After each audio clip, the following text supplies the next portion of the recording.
तो चलिए फ्रेंड, आज मैं एक बहुत ही यूनिक टॉपिक के साथ आया हूं जिसमें हम लोग डिस्कस करने वाले हैं एल्कली बॉयल आउट प्रोसीजर।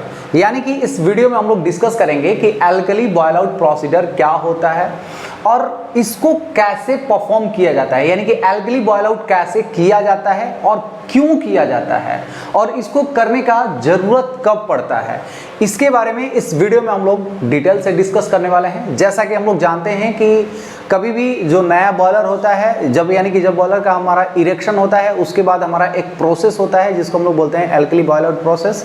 तो आज हम लोग इसी के बारे में देखेंगे कि बॉयलर का एल्कली बॉयल आउट कैसे किया जाता है। तो हमारे साथ बने रहिएगा, पूरे एंड तक वीडियो देखिएगा, बहुत ही इंफॉर्मेटिव होने वाला है। तो चलिए इस वीडियो को करते हैं स्टार्ट।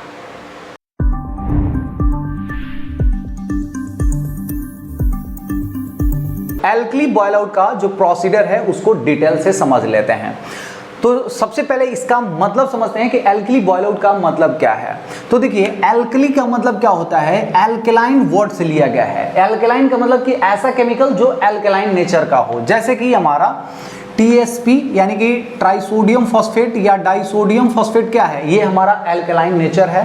तो इस केमिकल को हम लोग क्या करेंगे, बॉयल करेंगे, बॉयल आउट करेंगे। इस प्रोसेस को हम लोग क्या करेंगे, एल्कलाइन बॉयल, यानी कि जैसे हम लोग वाटर को बॉयल करते हैं वैसे ही हम लोग क्या करेंगे, एल्कलाइन मीडियम रहेगा, यानी कि हमारा जो वाटर रहेगा वो क्या रहेगा, पूरी एल्कलाइन रहेगा और उसको हम लोग बॉयल करेंगे।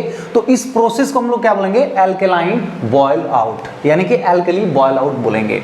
और इसका जो प्रोसीजर है वो कैसे परफॉर्म किया जाता है, उस प्रोसेस को हम लोग क्या बोलेंगे, एल्कली बॉयल आउट प्रोसीजर। तो सबसे पहले हमें यह समझना जरूरी है कि ये जो प्रोसेस है वो कब किया जाता है और क्यों किया जाता है।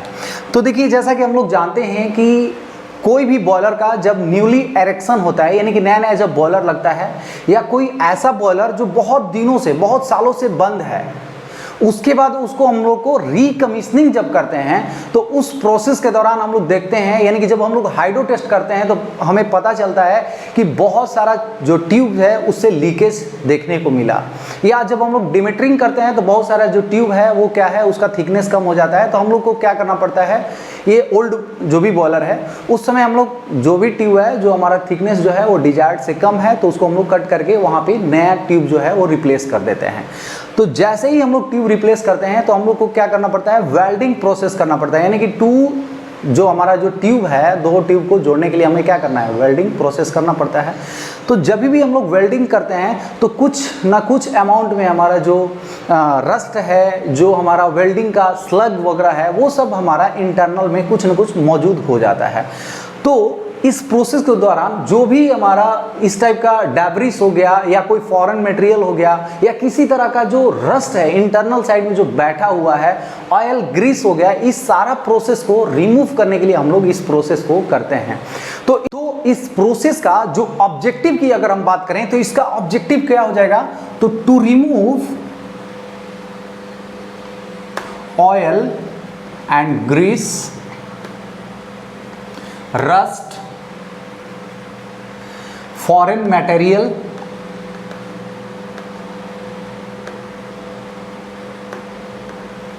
या लूज आयरन ऑक्साइड,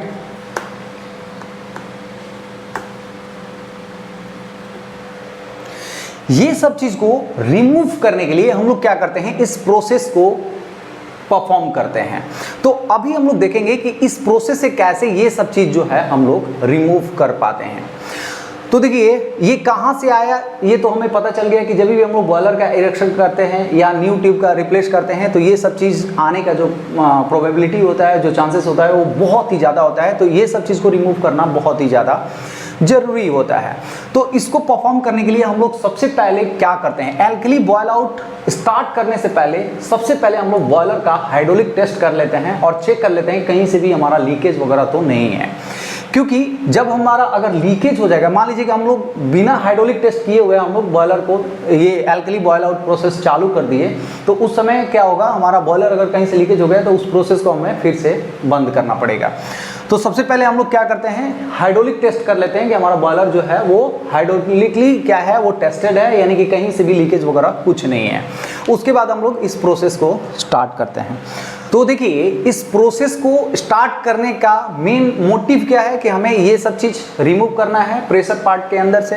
तो सबसे पहले जो हमारा प्रोसेस होता है उसको हम लोग क्या करते हैं, वाटर फ्लशिंग करते हैं। यानी कि हम लोग किस टाइप का वाटर लेंगे, तो डीएम वाटर फ्लशिंग करेंगे। और डीएम वाटर जो है वो हम लोग किस टाइप का लेंगे, पहले हम लोग कोल्ड वाटर ले लेंगे। कैसा वाटर, कोल्ड वाटर। और उसके बाद हम लोग क्या लेंगे, हॉट वाटर फ्लशिंग करेंगे। ठीक है, तो इसमें हमारा कोल्ड वाटर जो होता है, कोल्ड वाटर यानी कि फर्स्ट टाइम क्या लेंगे हम लोग, कोल्ड वाटर। यानी कि इस कंडीशन में जो हमारा नॉर्मल जो डीएम वाटर है उसको हम लोग बॉयलर में फिल करेंगे और उसके बाद हम लोग ड्रेन कर देंगे। तो इस प्रोसेस को हम लोग फिल एंड ड्रेन मेथड भी बोलते हैं।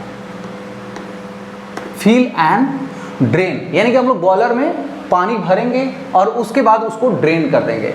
तो इससे क्या होगा कि जो भी हमारा रस्ट वगैरह है वो सब चीज़ हमारा रिमूव हो जाएगा। यानी कि जो भी लूज आयरन ऑक्साइड वगैरह है वो सब रिमूव हो जाएगा, या कोई भी स्लज वगैरह है वो सब चीज़ क्या हो गया, वो सब रिमूव हो जाएगा मैक्सिमम अमाउंट में। तो इसको हम लोग ड्रेन करते रहेंगे और इसका एक पैरामीटर होता है जिसको हम लोग बोलते हैं टर्बिडिटी। क्या बोलते हैं, टर्बिडिटी।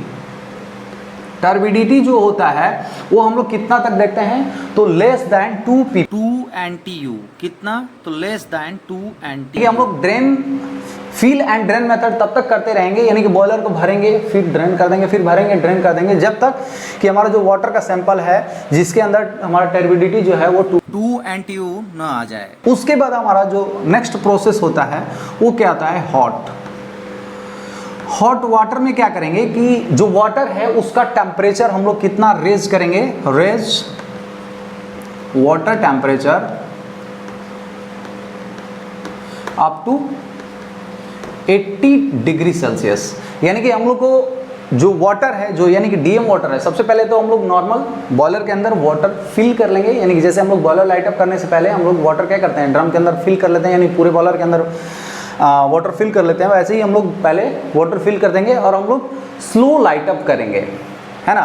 बॉयलर को लाइट अप करके हमारा जो वाटर है उसका, यानी कि ड्रम के अंदर जो वाटर है उसका टेम्परेचर कितना लाएंगे, 80 degree Celsius, 80 to 85 degree Celsius लाएंगे। और उसके बाद हम लोग कुछ देर के लिए होल्ड कर देंगे, ठीक है। और होल्ड करने के बाद हम लोग फिर इस वाटर को फ्लश कर देंगे और हम लोग तब इसका भी पैरामीटर चेक करेंगे कि हमारा जो टर्बिडिटी है वो कितना आना चाहिए, लेस देन 2 NTU आना चाहिए। इस तरह से हमारा क्या हो जाता है, फिल एंड ड्रेन मेथड हो गया।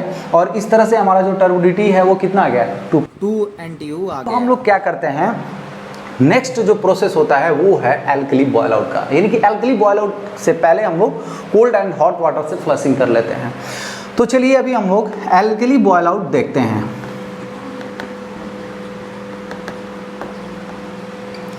तो इस प्रोसीजर में क्या किया जाता है, तो देखिए हमारा एल्कली यानी कि जो भी हमारा वाटर रहेगा वो एल्कलाइन नेचर रहेगा, यानी कि एल्कलाइन रहेगा, यानी कि जिसका पीएच हमारा क्या रहेगा, ज़्यादा रहेगा।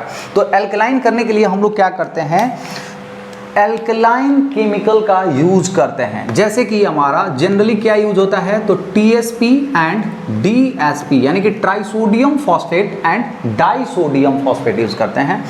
तो देखिए ये जो केमिकल का क्वांटिटी जो होता है ना, वो जो भी हमारा मैन्युफैक्चरर है बॉयलर का, उसका रेकमेंडेशन होता है कि हमारा इतना केमिकल का यूज करना पड़ता है। लेकिन जनरली देखा जाता है कि हमारा TSP अगर 1% कंसंट्रेशन का हो या हमारा DSP अगर 0.5% कंसंट्रेशन का हो, तो हमारा जो TSP का अमाउंट होगा वो 10,000 ppm होता है। और DSP की अगर बात करें तो ये 5,000 ppm होता है ना। यानी कि वाटर के अंदर हम लोग इतना क्या रखेंगे, DSP का जो क्वांटिटी है वो 5000 ppm रखेंगे और हमारा TSP जो है वो 10,000 ppm रखेंगे। तो जब हम लोग इतना केमिकल डाल देंगे तो हमारा बॉयलर का जो वाटर है वो क्या हो जाएगा, एल्कलाइन नेचर हो जाएगा। तो देखिए इसका प्रोसेस क्या है, तो सबसे पहले हम लोग बॉयलर के अंदर जैसे नॉर्मल डीएम वाटर भरते हैं वैसे हम लोग फिल कर देंगे। और ड्रम के अंदर, यानी कि मान लीजिए कि ये क्या हमारा ड्रम है, तो ड्रम में हम लोग 20% क्या करते हैं, पहले वाटर फिल कर लेते हैं। मान लीजिए हम लोग ड्रम में यहाँ पे 20% क्या कर लिए, वाटर फिल कर लिए। और हम लोग जानते हैं यहाँ पे क्या है, हमारा दोनों तरफ मैनहोल डोर रहता है। तो मैनहोल डोर खोल करके, यहाँ से मैनहोल डोर हम लोग खोलेंगे तो यहाँ से फिर हम लोग क्या करेंगे, ये जो केमिकल है ना वो इसके अंदर ऐड कर देंगे। दोनों साइड से या एक साइड से आप कहीं से भी कर सकते हैं, आप केमिकल ऐड कर देंगे। और उसके बाद ये जो मैनहोल डोर है ना उसको फिर से आप बॉक्स अप कर दीजिए, बंद कर देंगे। ठीक है, यानी कि अब हमारा ये जो लेवल है लगभग 40 to 45% हो गया और हमने जितना केमिकल का रिक्वायरमेंट है उसके अंदर हमने डाल दिया। अब हमारा प्रोसेस क्या है, एल्कलाइन तो हो गया, यानी कि जो हमारा वाटर है उसका नेचर क्या हो गया, एल्कलाइन हो गया, यानी कि एल्कली हो गया। अब इसको हम लोग को बॉयल आउट करना है, यानी कि इसको क्या करना है, बॉयल करना है। इस वाटर को हमें बॉयल करना है, गर्म करना है। तो इसको गर्म करने के लिए हमें क्या करना पड़ेगा, बॉयलर का लाइट अप करना पड़ेगा। तो हम लोग बॉयलर का जो है लाइट अप स्टार्ट कर देंगे। और बॉयलर को लाइट अप जैसे करेंगे तो हमारा क्या होगा, हीट का एक्सचेंज होगा और ये जो हमारा वाटर है वो क्या होगा, इवापोरेट होगा। इवापोरेट होकर हमारा स्टीम का फॉर्मेशन करेगा। तो इधर हमारा टॉप साइड में क्या हो जाएगा, स्टीम का एक्युमुलेशन होगा। स्टीम हमारा ड्रम के अंदर अब क्या है, स्टीम और वाटर दोनों आ गया। ठीक है, तो इसका जो प्रेशर है वो धीरे धीरे हमें इंक्रीज करके कितना लेके जाना है, तो लगभग हमारा 40 kg पर सेंटीमीटर स्क्वायर तक जो भी मैन्युफैक्चरर है वो रिकमेंडेड करता है कि हमारा जो प्रेशर है वो इतना होना चाहिए। तो लगभग हमारा 40 से 45 kg पर सेंटीमीटर स्क्वायर प्रेशर का रिकमेंडेशन होता है और इतना प्रेशर आपको ले जाना है। यानी कि हमारा जो बॉयलर है वो लाइट अप किए, जैसे हम लोग जनरल बॉयलर को लाइट अप करते हैं वैसे ही लाइट अप करेंगे। सारा प्रोसेस सेम ही होगा, लेकिन हमारा जो वाटर होगा वो डी वाटर के साथ साथ हमारा एल्कलाइन नेचर भी होगा। ये सब केमिकल डाल के हम लोग इसके अंदर लाइट अप करते हैं। तो ये जो केमिकल है ना वो क्या काम करता है, जैसे हम लोग इसके अंदर लाइट अप कर दिए और इसका जो प्रेशर है वो कितना ला दिए, 40 kg पर सेंटीमीटर स्क्वायर ला दिए। तो ये जो केमिकल है वो इसके साथ अब रिएक्शन स्टार्ट कर देता है। तो जैसे ही रिएक्शन स्टार्ट होता है तो ये धीरे धीरे धीरे जो ऑयल है, ग्रीस है या जो भी रस्ट है या फॉरेन मटेरियल है या कोई भी लूजन आयरन ऑक्साइड मटेरियल है वो सब क्या होता है, इसके साथ रिएक्शन करके वो क्या होता है, रिमूव होने लगता है, सरफेस को छोड़ने लगता है। यानी कि जो हमारा ट्यूब है ना, मान लीजिए कि ये क्या है, हमारा ट्यूब है।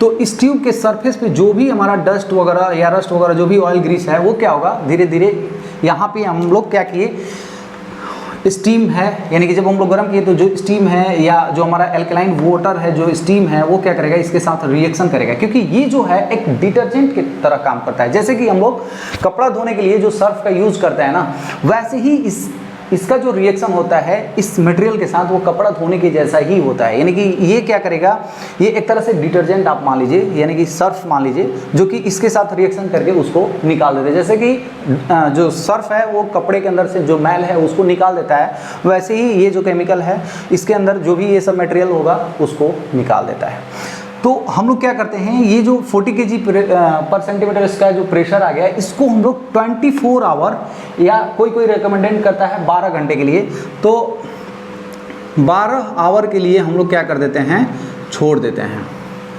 हम लोग इतना पे मेंटेन करते हैं, 40 kg पर सेंटीमीटर स्क्वायर को 12 आवर के लिए मेंटेन करते हैं, ताकि जो रिएक्शन है वो ईजिली होता रहे।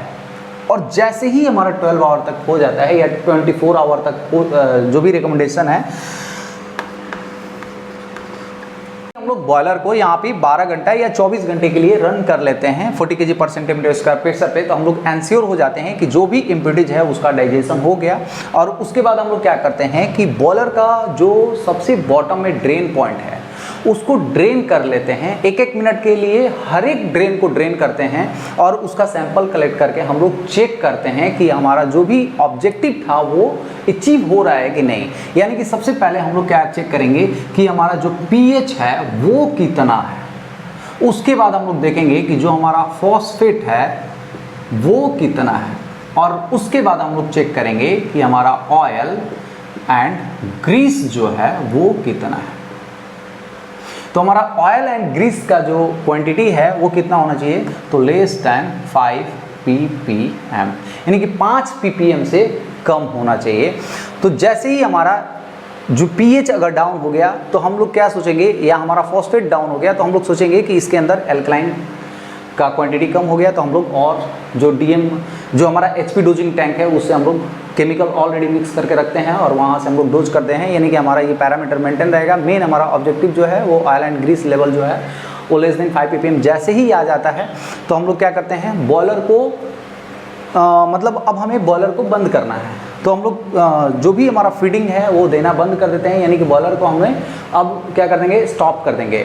और यहाँ पे जो बॉयलर का कूलिंग करते हैं ना वो नेचुरली करते हैं, यानी कि हम लोग डायरेक्ट आईडी बंद कर देंगे तो जो भी हीट होगा, मान लीजिए 600-500 टेम्परेचर जो भी होगा या 800 डिग्री टेम्परेचर जो भी होगा वो नेचुरली डाउन होगा, यानी कि 40 kg पर सेंटीमीटर स्क्वायर पे डायरेक्ट हम लोग क्या करेंगे, आईडी बंद कर देंगे, यानी फ्यूल फीडिंग बंद कर देंगे और बॉयलर हमारा 2 से 3 दिन के अंदर क्या होगा, नेचुरली डाउन होगा।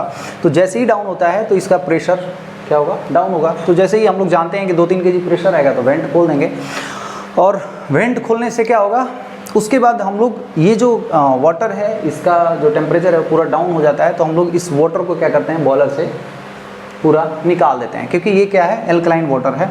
और इस वाटर को हम लोग ऐसे ही नहीं कहीं भी छोड़ देते हैं, मतलब कि ऐसे ही कहीं एटमॉस्फेयर में नहीं छोड़ देते, क्योंकि ये जो वाटर है वो एल्कलाइन है और बहुत ही human point of view, human के लिए या कोई भी जानवर के लिए बहुत ही हानिकारक है। या पेड़ पौधा में अगर ये पानी चला जाता है उसको जला भी देता है, उसको मतलब ग्रो नहीं होने देगा। तो इस वाटर को जो भी हमारा एनवायरमेंट पॉल्यूशन कंट्रोल बोर्ड है वो क्या रिकमेंडेड करते हैं कि इसको आप न्यूट्रलाइज करके ही एटमॉस्फेयर में छोड़िए। तो हम लोग जनरली क्या करते हैं कि ये जो वाटर है इसको हम लोग पहले ड्रेन कर लेते हैं। तो मान लीजिए इस वाटर को हम लोग क्या किए, ड्रेन करके एक टैंक में लाते हैं जिसको हम लोग न्यूट्रलाइजेशन टैंक बोलते हैं। इसके लिए हम लोग एक अलग से टैंक बना लेते हैं, न्यूट्रलाइजेशन टैंक, यानी कि जो भी पानी है इसको हम लोग यहाँ पे ला दिए। तो मान लीजिए इसके अंदर क्या है, हमारा पानी आ गया।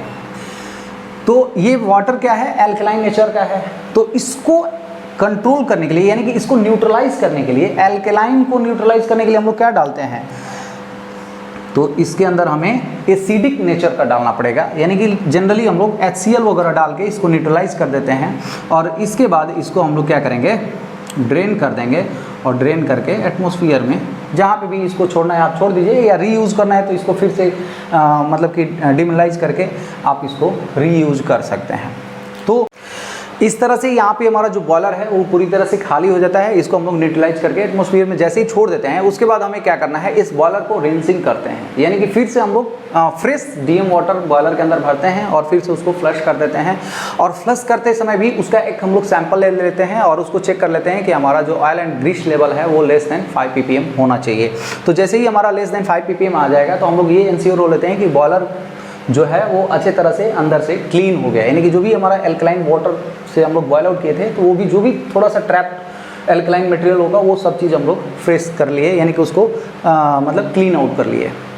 उसके बाद हमारा एक प्रोसेस होता है और चेक करना पड़ता है कि जो हमारा ड्रम है इसका मैनहोल डोर हम लोग खोल देते हैं और इसको हम लोग चेक कर लेते हैं कि कहीं भी हमारा जो केमिकल हम लोग डाले थे वो छूट तो नहीं गया है, या कहीं भी हमारा स्पॉट पे कहीं गंदगी वगैरह तो नहीं है।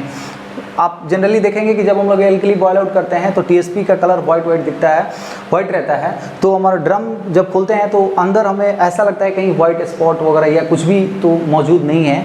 हम लोग क्या करते हैं, जैसे मैनुअल डोर खोलेंगे और उसके अंदर जाके जो भी अगर केमिकल ट्रैप्ड होगा या कोई भी चीज़ अगर होगा तो उसको हम लोग साफ़ कर लेंगे, फिर मैनुअल डोर बंद करेंगे। और इसके बाद जो हमारा नेक्स्ट प्रोसेस होता है उसको हम लोग बोलते हैं हॉट पैजिवेशन। तो ये वीडियो बहुत ही लंबा हो गया, तो नेक्स्ट वीडियो में हम लोग देखेंगे कि हॉट पैजिवेशन क्या होता है, कैसे हम लोग हॉट पैजिवेशन के दौरान मैग्नेटाइट लेयर का फॉर्मेशन करवाते हैं बॉयलर के अंदर। तो वो नेक्स्ट वीडियो में हम लोग डिस्कस करेंगे। आज के लिए इतना ही। उम्मीद करता हूँ ये वीडियो आप लोग को अच्छे से समझ में आ गया होगा। अगर मेरा वीडियो आप लोग को अच्छा लगा, इन्फॉर्मेटिव लगा, तो प्लीज़ मेरे वीडियो को लाइक कर दीजिए। अगर मेरे चैनल पावर पॉइंट डिस्कशन में नया है तो प्लीज़ मेरे चैनल को सब्सक्राइब कर दीजिए। तो चलिए friends, thank you so much.